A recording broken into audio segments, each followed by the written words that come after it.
Nice hot cup of joe. Set my phone down. Anyways, my name is Amadeus Laeta, and this is a little thing we like to call trauma theater. God, that sounded lame.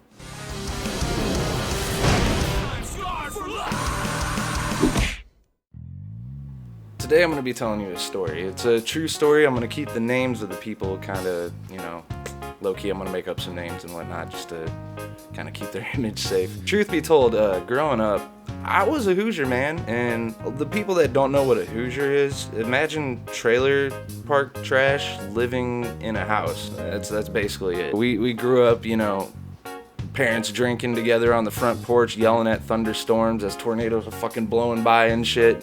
Like, we're those types of people growing up. Being a kid in that time and age, like, you eventually do get into some trouble and whatnot. I was no different. I was getting in trouble left and right, and I met my friend, who I'm gonna call Kay. Me and him were just getting out of trouble together. Like, we were trying to go on the straight and narrow and, not be rowdy teenagers and stuff, and try to actually grow up, because we got tired of, dealing with police and other stuff. To give you a little more backstory on, like, what I'm getting into here is that we were on the straight and the narrow and whatnot, and there was this police officer.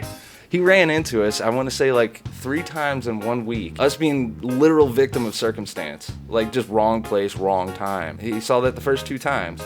And the 3rd time is kind of what we're getting into the story about. There was this group of 3 sisters, a mom, and a son. It was kind of the place to go to, to hang out, to kind of party and stuff like that. Like, me and my buddy Kay, we used to go there all the time. If we wanted to get drunk, stoned, stash our cigarettes and stuff, we would do it there. Well, the 3 sisters, we'll call them A, M, and J. We all had this kind of mutual group of friends, so me and Kay, we go there, with a case of beer, hoping to have a good time, party, hang out with some friends and stuff. We're all hanging out and stuff like that, and, time's going on, everybody's getting a little drunk. All of a sudden, I hear this girl from out of nowhere being like, "Who the fuck took my $10? Where's my $10? Like, just going off the fucking wall about that.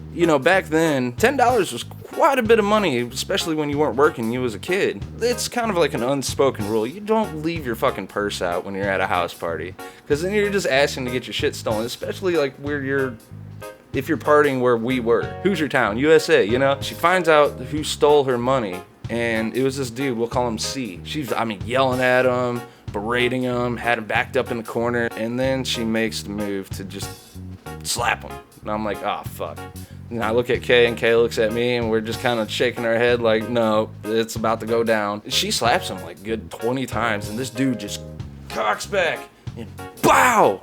Just hits this girl in the face, man, and she just fucking falls like a sack of potatoes. All of a sudden, there was a bunch of people there, like, and this big ass fight broke out. Everybody's fighting everybody, fists are going everywhere. Me and Kay, we grab our fucking case of beer, and we're like, all right, where do we go? Because the only exit out was this stairwell going up to the top floor. But the problem is that there was like 5 people on the stairway fighting, so we couldn't get out. We grab our beer, and then we fucking run into the other room and shut the door. We get inside this bedroom and drop the beer, kind of look at each other like, like, what the fuck is going on here? On the bed in this bedroom, there was a fucking baby just chilling, dude, like, while everybody's out there, and we're just like, dude, her mom or dad or both of them must be out there just fucking throwing fists and beating ass. Yeah, we're a little surprised by that, so we're like, we don't want to, get involved with this shit either. So we grab our beer, we hear shit like cool down, we open the door, we get the fuck out of there, and then we're running upstairs, and we come out the back door to leave, and you just see like SUVs, police SUVs. There goes 1, 2, 3, 4, 5, 6.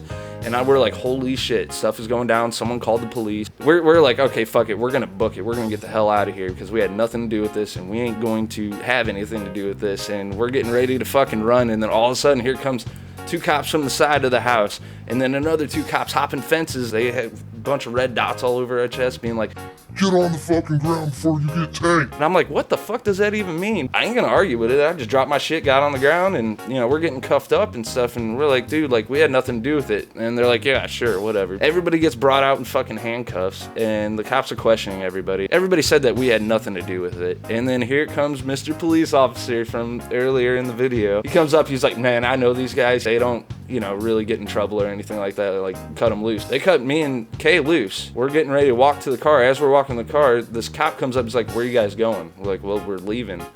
we had nothing to do with this, and we got let go. And he's like, no, I'm the officer on scene, and everybody's getting a ticket. And we're like, fuck. Victim of circumstance yet again, but I guess it shows not to go places where you shouldn't be. We all get tickets and stuff like that. A couple dudes get arrested. We're talking to the mom of the people. She was upstairs sleeping the whole time. Didn't even know a party was happening. We're just sitting there shooting the shit. She just finds this bag of weed on the ground that the cops left there with the scale. And she's like, well, that's mine. Everything kind of mellows out. We hang out for a little longer, go home, go to bed. And we're going to fast forward to the court date. Well, the court date was funny as hell too, because only like a handful of people showed up. It was basically the people that lived in the house, like the mother and the daughters showed up, and me and Kay. That was it. Me and Kay were first up to the stand. He brings up, the charges of what happened and whatnot, and he's like, how do you plead? Guilty, not guilty, or guilty with an explanation. So I'm thinking, how do I work this in? I just say guilty with an explanation. So he asked me, he's like, are you actually guilty? And I said, no. We were just kind of there, and things happened around us. He's like, okay, well, if you're not guilty, I'm going to pass you off to the prosecuting attorney. So we start talking to him. We told him that we were there and, shit happened and we tried to get out of there, but we couldn't because there's people fighting in the hallway blocking our exit. We were dropped of the charges and everybody that showed up that day. But I mean, there was like 20 people in that house. So I'm thinking like all those people got warrants. If they would have just showed up to court, man, they would have gotten, off the charges. But unfortunately, the lady never got her $10 back. I don't think she did. That's, it's a little story that I kind of wanted to share with the world. And I got a bunch more of these like unrealistic stories. I can do a short about one that happened not that long ago where I got served on my front porch at 2 a.m. by some random guy walking down the road. I hope you get as much enjoyment out of it as I get making it. Sticks, he's my cat. He would not get out of the way. He keeps trying to jump in frame, so let's give him his 5 seconds of fame here. Sticks, can I get him out? There it is.